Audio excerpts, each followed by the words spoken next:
Alors ça peut paraître simple comme ça peut paraître un peu idiot, mais en fait, je me suis aperçue en lisant, en étudiant que 80%, écoutez-moi bien, 80% de la réussite d'une entreprise dépend de notre mindset. Ça dépend de notre façon de penser. Tout se passe entre nos deux oreilles, comme diraient certains coachs que j'ai déjà vus. Bonjour à tous, Sophie Robert du blog Les petits bonheurs d'entreprendre. Écoutez, aujourd'hui je voulais vous parler de ce que je ressentais quand j'avais mon entreprise, que peut-être vous ressentez également, dans le sens où il y avait des journées où vous est déjà arrivé ces journées où vous courez toute la journée, mais en même temps, en fait, arrivé à la fin de la journée, vous n'avez rien fait. En tout cas, du moins, vous avez ce sentiment que vous n'avez rien fait. C'est juste horrible. Euh, on se lève le matin, on se dit bon, j'ai tel et tel objectif à faire, j'ai telle ou telle chose que je veux absolument faire dans ma journée, et la journée passe, vous avez eu un mail à répondre, bien sûr urgent, vous avez des coups de téléphone toute la journée, les, les, les fournisseurs qui vous appellent, le client qui n'est pas très pressé ce jour-là et donc qui vous prend une heure, le comptable évidemment, un petit document de dernière minute à lui rendre, qui doit vous prendre un petit quart d'heure, et puis ça finit par 2h30 de boulot. Et donc vous finissez votre journée, vous avez absolument rien fait de tout ce que vous aviez prévu le matin, vous étiez dans une bonne énergie, bien motivé, etc. Je trouve que c'était vraiment l'une des parties les plus déprimantes de l'entrepreneuriat.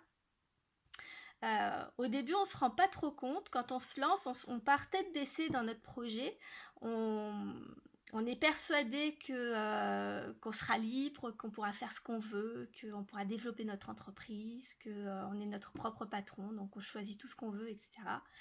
Et au fil des semaines, des mois et des années qui passent, on se rend compte qu'on a une entreprise avec du potentiel, qu'on a une entreprise qui peut vraiment bien fonctionner, qui a tout ce qu'il faut pour, que vous y mettez tout votre cœur, que toute notre énergie, toute votre passion, tout votre temps aussi. Vous en négligez votre famille, vous en négligez, vous faites plus ni guitare, ni danse, ni chant, enfin tout ce que on pourrait imaginer comme plaisir à côté. On ne fait rien d'autre que l'entreprise, on y met absolument tout notre cœur. Et au fil du temps, on se rend compte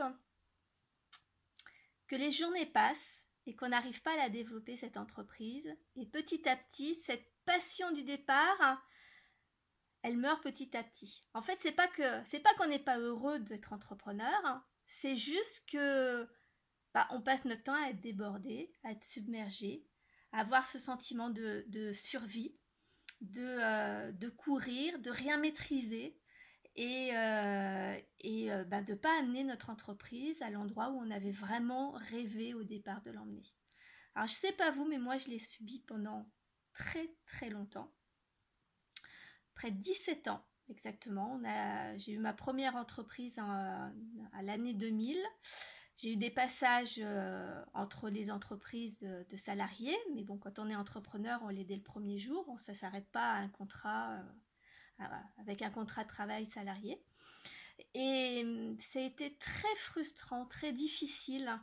Et surtout, je ne comprenais pas pourquoi, malgré toute l'énergie et tous les efforts que je pouvais donner, et que mon entreprise ne travaille pas mieux que ça. Et au contraire, même ce soit difficile, que niveau trésorerie c'est compliqué, qu'on se pose toujours des tas de questions, qu'on a l'impression que ça avance pas. Et j'ai fermé notre entreprise il y a 2 ans maintenant, où j'ai créé le blog Les petits bonheurs d'entreprendre. Je vous conseille d'aller le voir.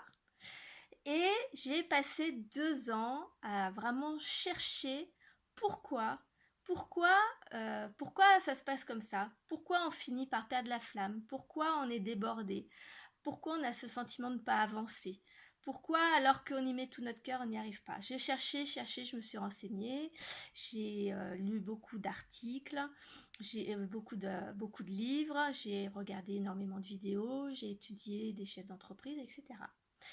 Et en fait, je m'aperçois que quand on se lance dans l'entrepreneuriat, on oublie une chose. On oublie que on a beau avoir une passion, de la technique dans nos doigts, un savoir-faire, un savoir-être, peu importe que vous vendiez du service ou un produit physique, que ce soit sur Internet ou en magasin ou autre. Quand on se lance, on oublie simplement que être entrepreneur, c'est un métier. Il y a des bases à connaître et malheureusement, je me suis aperçue que les bases, c'est celles que l'on ne faisait pas. C'est-à-dire qu'on se lance tête baissée dans notre projet. On se lance, tout de suite on veut travailler, tout de suite on veut distribuer notre produit, tout de suite on veut gagner de l'argent. Et on ne prend pas de recul, on ne prend pas le temps au départ de réfléchir exactement à ce qu'on veut faire. Alors ça peut paraître simple comme ça peut paraître un peu idiot, mais en fait, je me suis aperçue en lisant, en étudiant, que 80%, écoutez-moi bien, 80% de la réussite d'une entreprise dépend de notre mindset. Ça dépend de notre façon de penser. Tout se passe entre nos deux oreilles, comme diraient certains coachs que j'ai déjà vus. Et en fait, je ne le savais pas, je pensais que c'était simplement parce que je ne savais pas faire de la vente, parce que je ne savais pas être commercial, parce qu'on ne designait pas bien notre produit, ou parce que on n'allait pas voir assez les gens, enfin peu importe, on se trouve tout le temps beaucoup d'excuses. Alors qu'en réalité, il y a une partie de ça, évidemment, il y a des techniques à savoir, etc. Mais 80% dépend de ce qu'il y a à l'intérieur de votre tête, de votre façon de penser, et votre façon de penser se traduit dans vos mots, se traduit dans vos actes, dans vos actions, et tout le monde le néglige. Donc voilà, c'est l'une des clés. Il y en a d'autres évidemment, mais ça m'a paru tellement énorme que voilà, je voulais vous faire une petite vidéo aujourd'hui à ce propos-là. N'hésitez pas si vous le souhaitez. Moi justement, j'ai entrepris de coacher les entrepreneurs pour les aider à justement à passer ce cap, parce qu'à un moment on ne comprend pas pourquoi, malgré on peut avoir tout fait, on peut même avoir essayé de se former, avoir essayé de trouver des solutions, de s'entourer, etc. Et que ça ne marche pas. Et pourtant, on sait qu'on a le potentiel dans notre entreprise. Donc moi, je suis là pour vous aider si c'est votre cas. N'hésitez pas à me dire dans les commentaires ce que vous en pensez. Si c'est votre cas, justement, d'être bloqué dans votre développement d'entreprise. Si vous ne comprenez pas pourquoi au bout de quelques années, vous n'arrivez toujours pas à gérer, à équilibrer la vie pro et la vie perso aussi. C'était quelque chose c'est quelque chose qui me touche énormément. Et en fait, c'est extrêmement important également. Ça fait partie du mindset. Ça fait partie des choses qui sont importantes dans l'entreprise et qu'on néglige. Il y en a tellement de choses. Donc voilà. Si ça vous intéresse, vous retrouverez sous la vidéo un document à télécharger, un petit PDF que je vous ai fait, une infographie très exactement, pour les entrepreneurs débordés pour reprendre le contrôle de votre vie. Un petit coup de main. J'ai également un lien où vous pourrez, si vous le souhaitez, en discuter avec moi lors d'un rendez-vous gratuit, évidemment, pour voir un petit peu comment on peut faire dans votre entreprise pour travailler tout ça, rebooster tout ça, etc. Donc n'hésitez pas, si vous voulez qu'on en discute, prenez rendez-vous, il n'y a aucun souci. Je sélectionne 5-6 personnes à coacher par mois. Donc si ça vous intéresse. Voilà, écoutez, pour aujourd'hui, ce sera tout. J'espère que ça va vous donner. Ayez la pêche surtout, c'est très très important. Ça fait partie du mindset, hein.